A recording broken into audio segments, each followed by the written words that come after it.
Tuturuan kita kung paano mag-basketball. Tumigil ka. Kahit kailan hindi ka makakalusot sa depensa ko. Ano?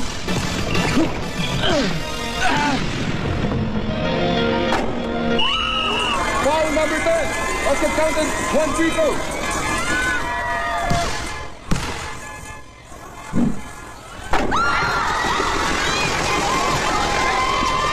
Ono, Sakuragi. Ganyan ang basketball. Yabang mo.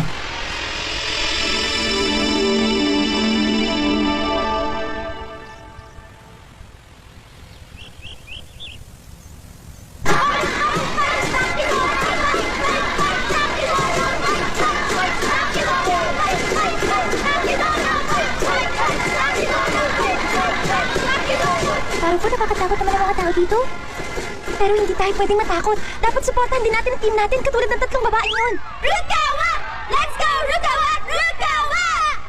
Ano ba naman nila? Ano yan? Nakakapal! Ano yung sinasabi nila? Rukawa! Lovely! Rukawa! Rukawa! Pati yung mga jolo sa tatakot na rin. Takizana! Fight! Fight! Fight! Fight! Fight! Fight! Fight! Fight! Fight! Fight! Fight! Fight! Fight! Tama nga nabalitaan ko. Ang tinding mag-cheer ng mga babae dito. Yan ang dahilan kaya ayaw ng mga ibang team na maglaro dito sa home court ng Takizono High. Ang hirap kasi mag-concentrate sa lakas ng cheer ng mga yon. 70% ng mga estudyante ng Takizono ay babae. Yan din ang dahilan kaya napaka-popular ng men's basketball team. Ha? Hindi porke may sandamakmak na babae sila nag-cheer para sa kanila. Magaling na sila. Walang koneksyon yun dun. Ipapakita ng henyo na si Sakuragi sa kanila kung gaano sila kabulok. Oh, sino ba sumali sa Shoko basketball team para lang mapalapit kay Haruko? Oo nga no. Pupunta kaya siya dito para i-cheer tayo? Haruko? Aray ko po. Okay, team. Tatandaan nyo. Ang secret weapon ng Takizono ay ang matinding suporta ng kaeskwela nila. Kaya mataas ang ranking nila sa division. Sanay ang basketball team nila na mag-practice araw-araw sa harap ng maraming babae. Madami silang mga inspirasyon na nanonood kaya ginagalingan nila. Tandaan nyo, hindi lang popular ang team na yan. Kaya seryosohin nyo ang laban. Maliwanag? Oh! Lalampasuin ko silang lahat. Hoy, Sakuragi! Hindi dyan ang papunta sa court! Ah, alam ko. Magsisiyar muna ako. Kanina umaga pa naglulukot siyang ko eh. Pambihira ka! Dali-dalihan mo dyan! Hindi pa kasi aminin na kinakabahan siya. Sinabi mo pa. Kainis! Dapat pala sa Takizono na lang ako nag-enroll. Tingnan nyo naman, ang dami pala mga babae dito. Kung dito ako nagpunta, sigurado may girlfriend na ako. Asa ka pa! Kahit ikaw pang nag-iisang lalaki sa eskwelahan ito, malamang wala ka pa rin girlfriend, no? Anong ibig mo sabihin, ha? Ito nga palang pangalawang official game ni Hanamichi. May improvement na kaya ang paglalaro niya. Ano sa tingin nyo? Sige, pagpustahan nga natin. Kung palagay nyo, banu pa rin siya. Itaas yung kamay nyo. Patay, banu pa rin. Nakakainis talagang gorilyang yun. Napakalit na bagay, pinapalaki pa. Ungkwit talaga. Hindi ko maiisip kuya si ni Haruko. Ha? Galingin mo ha, Miura. Kahit sa may jolog sa babae dito. Ewan ko ba? Pero parang nagagandaan ako sa isang babaeng to.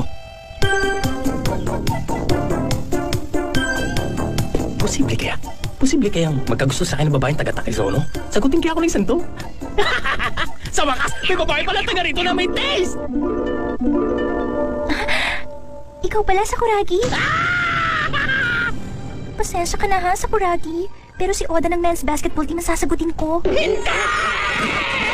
Congratulations, Hanamichi! Siyang galing kong babae na bumasig sa'yo! Ang galing mo! Wala na nakakasira pa sa record na ito. Ang sasama nyo!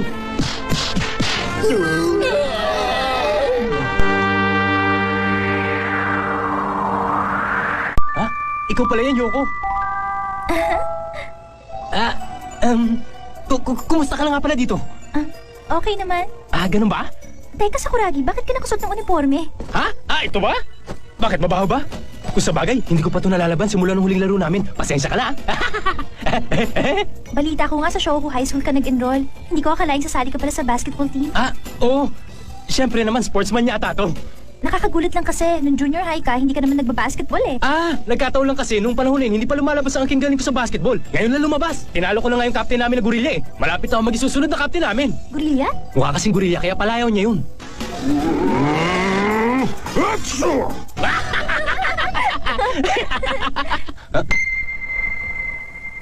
Oda? Hindi talaga ako makapaniwala. Parang iba si Sakuragi na nakilala ko nung junior high. Ganyan talagang henyo. Kulay lang ng buhok mo, hindi nagbago. Ganun ba? Hindi pa rin nagbabago si Yoko. Napakaganda pa rin niya. Ganun pala. Sa Takizono pala siya napunta.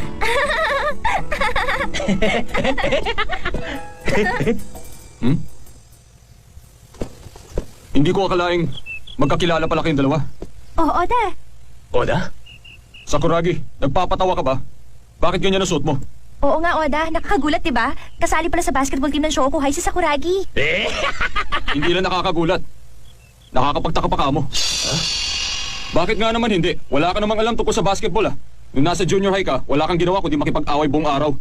Desperado na siguro ang team ninyo. Hindi mo ba alam? Ang henyo, hindi kailangan experience. Hindi mo kasi napanood yung practice game namin sa Reno ng isang araw eh. Kulang na lang, bansagan ako yung MVP dun. Magseryoso ka naman. Ano? Sakuragi, ang isang pasaway na katulad mo ay walang karapatang mag-basketball. Ginagawa mo biro-biro lang. Seryoso sport na to. Bawiin mo sinabi mo! Sakuragi, wag! Nakita mo na, wala ka pa rin pinagbago sa Kuragi. Puro away lang ang alam mo. Sakuragi, kung gusto mo ng away, hindi kita pipigilan. Basta mangako kang titigil ka sa paglalaro. Ang mga presko na katulad mo, ang pabigat sa mga seryosong player na katulad ko, pampagulo ka lang. Sobra ka na. Gusto mo pa ng away, ha? Sakuragi, wag!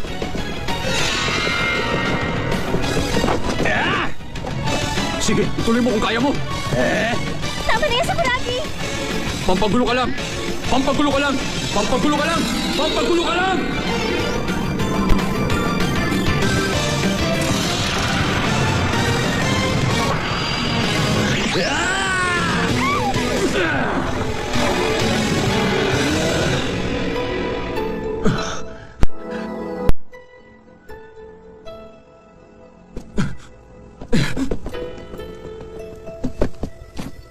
Sakuragi, ipapakita ko sa iyo ang seryoso paglalaro ng basketball. Hintayin mo ako! Oda!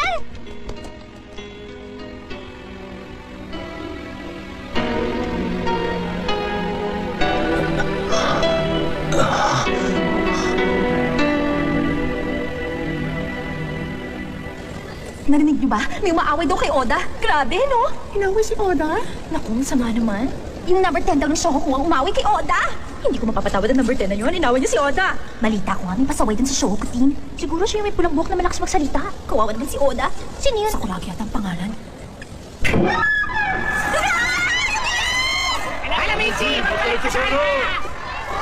Number 10 na tulas ka sana! Oo nga, pasaway ka! Gumagalaw ka si Oda! Uwi ka na! Uwi ka na! Uwi ka na! Uwi ka na! Uwi ka na! Uwi ka na! Uwi ka na! Uwi ka na! Uwi ka na! Uwi ka na! Uwi ka na! Uwi ka na! Uwi ka na! Uwi ka na! Uwi ka na! Sumusobra ka na talaga. Oda, ipakita mo sa akin paano ka maglaro ng basketball. Uwi ka na! Uwi ka na!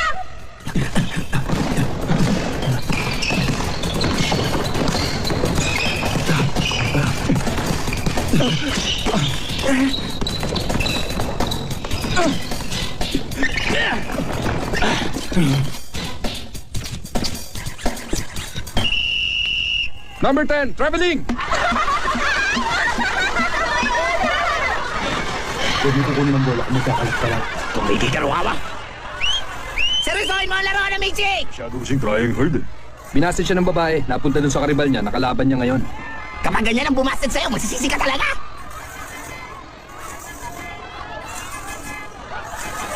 Oda, Sakuragi, galingan mo.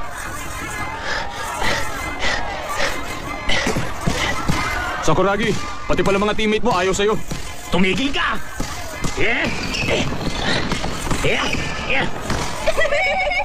Parang batang lumalaban sa matanda! Pinaglalaruan lang siya ng kalaban.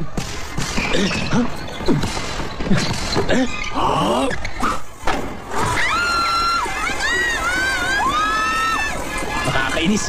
Kala mo nanalo siyang presidente.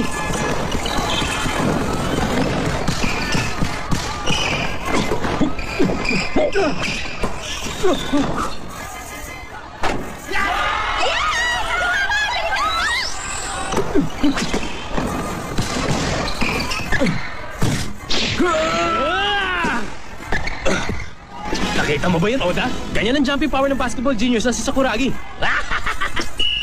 5-second violation! Ano ka ba naman, Hanamichi? Tandaan mo mga patakaran! Naman, pinagtatawanan ako ng lahat ng tao. Sakuragi! Kaya mo yan! Si Haruko? Nandiyan pala si Haruko, mag-cheer para sa akin.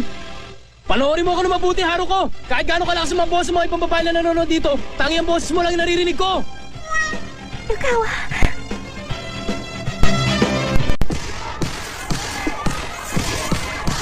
Maraming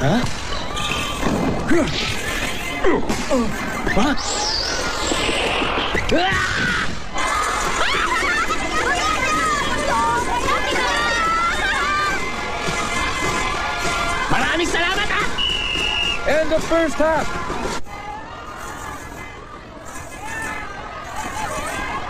Ang lakas talaga makasira ng concentration ng cheering squad ng eskwelahan to. Talagang popular sa mga babae dito ang A-center nila na si Tatsuma Oda. Kapag nasa kanya ang bola, naghihiyawan silang lahat. Kahit na, huwag nyo nalang pansinin ang hiyawan nila. Basta ang importante, manalo tayo sa labang ito. Basta mag-concentrate kayo. Bali wala ang hiyawan ng mga babae niya. Sakuragi, narinig mo ba yung binigyan instructions ni Captain Nakagi sa atin? Oda! Tatalunin kita!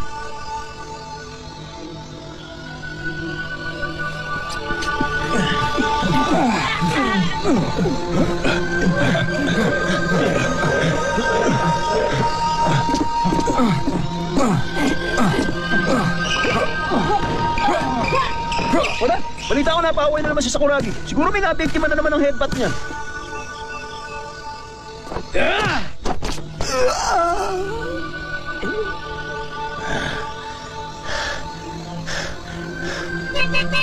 Yan ang victim number 125! Kanya talaga si Hanamichi. Undebatable. Talo sa away, talo sa pag-ibig!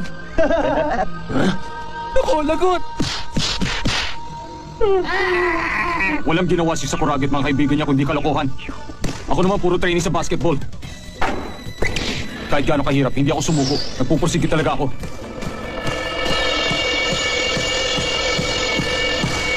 Sakuragi, nandito ka ngayon kung saan ako nagsanay. Kalokohan yun. Sakuragi. Oda, Oda. Yes, coach? Walang problema, Oda. Kadalasan naman malamig ang ulo mo. Bakit aborido ka ngayon? Sorry po. Nakita nyo na ang paglalaro nila sa first half. Ang pinakamalakas na player nila ay si Akagi at Rukawa. Lalo na si Rukawa. Bantayan nyo siya ng mabuti. Oda, pabayaan mo na yung number 10. Doon ka kay Rukawa. Opo.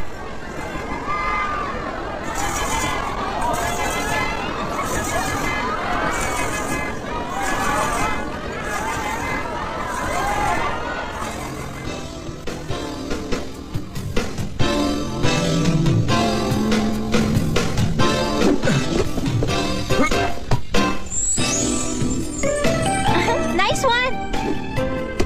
Pahinga muna.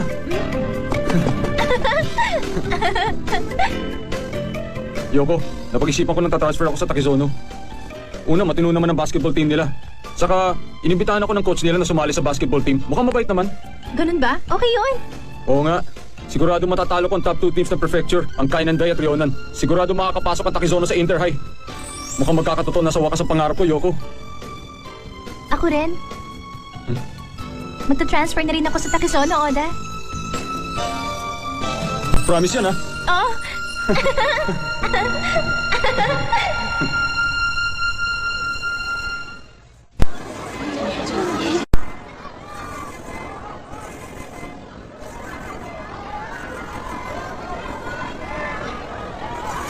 Yoko.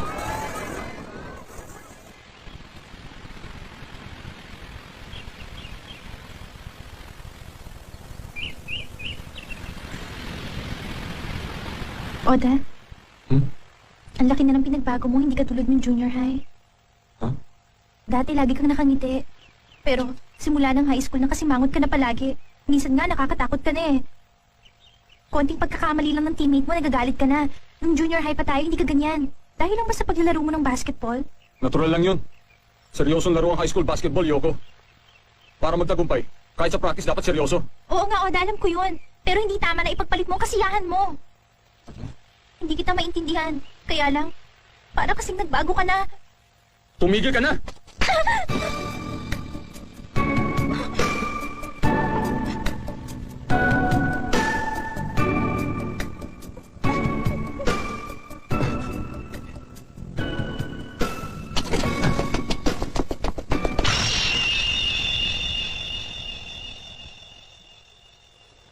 Yoko.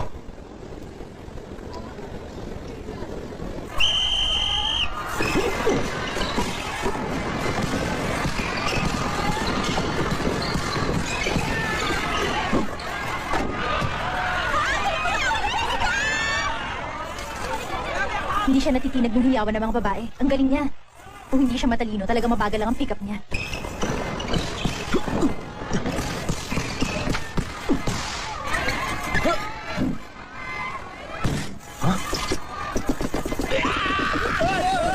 Hold Goku! Para loose ball lang yan sa Kuragi. Masyado kang hot. Parang sila ang number 10 na yan. Parang loose ball lang eh. Ipagpatuloy mo lang yung ginagawa mo sa Kuragi. Yes, sir! Okay lang ako, okay lang! Hindi ka ba nahihiya dyan sa ginagawa mo sa Kuragi? Oda, iukit mo to dyan sa kukote mo. Ang basketball ang kalaban ko, hindi ikaw. Ano?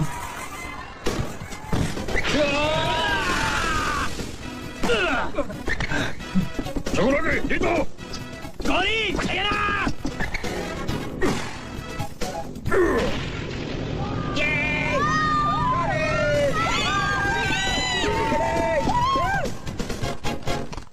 Matira matibay na ang labanan dito. Galingan nyo, team!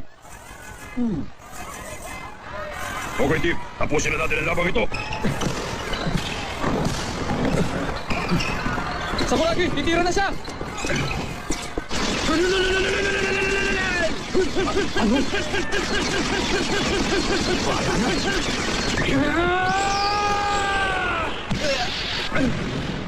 Foul number 10, 2 free throws. Wala akong ginawa sa kanya! Hindi mo ba nakita kung siniko niya? Sakuragi! Okay lang yan! Okay. Ano yung depensa niya? Hindi ako nakahirit dun ah. Ay! Posible. Ang tindi nun. Hindi kaya ng normal na tao yun. Paano niya nagawa yun?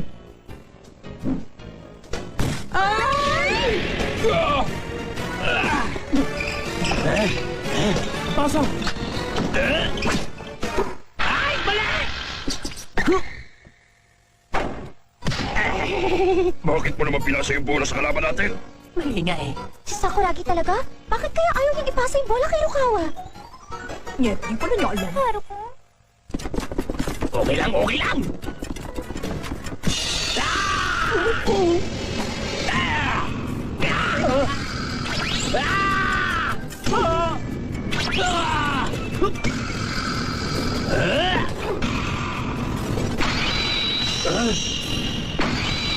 Oda! Ang loose ball!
Hindi ko akalain ang coach pa ng Takisono basketball team ang hahanga at papalakpak kay Sakuragi.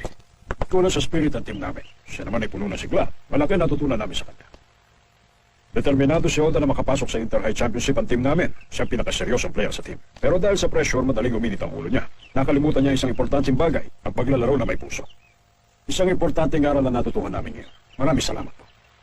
Wala ka naman. Marami din kami natutunan sa practice game na ito. Maraming salamat po. Naway pareho tayong magsikap para sa Inter-High. Hi, Haruko! Ha? Hi, Sakuragi! Ang laking tulong sa akin ang pag-cheer mo, Haruko! Rukawa, ang galing mo maglaro. Salamat. Ang gwapo talaga. Ha? Haruko? Oo nga pala. Maganda rin ang pinakita mo. Siyempre naman! Henyo ko eh! Ha? Maganda rin daw? Sakuragi! Ano pang hinihintay mo dyan? Alis na tayo! Mga walang utang na loob! Saan kayo pupunta? Iiwan nyo na lang dito ang MVP nyo! Haruko! Alis na tayo! Dalihan mo na dyan!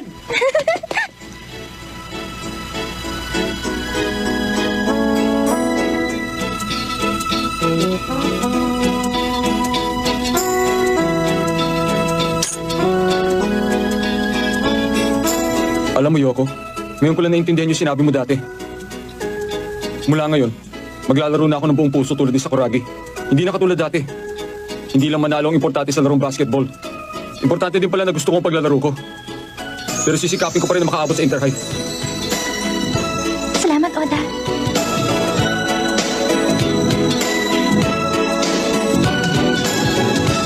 Sakuragi! Magkita tayo sa Interhigh! Hihintayin kita!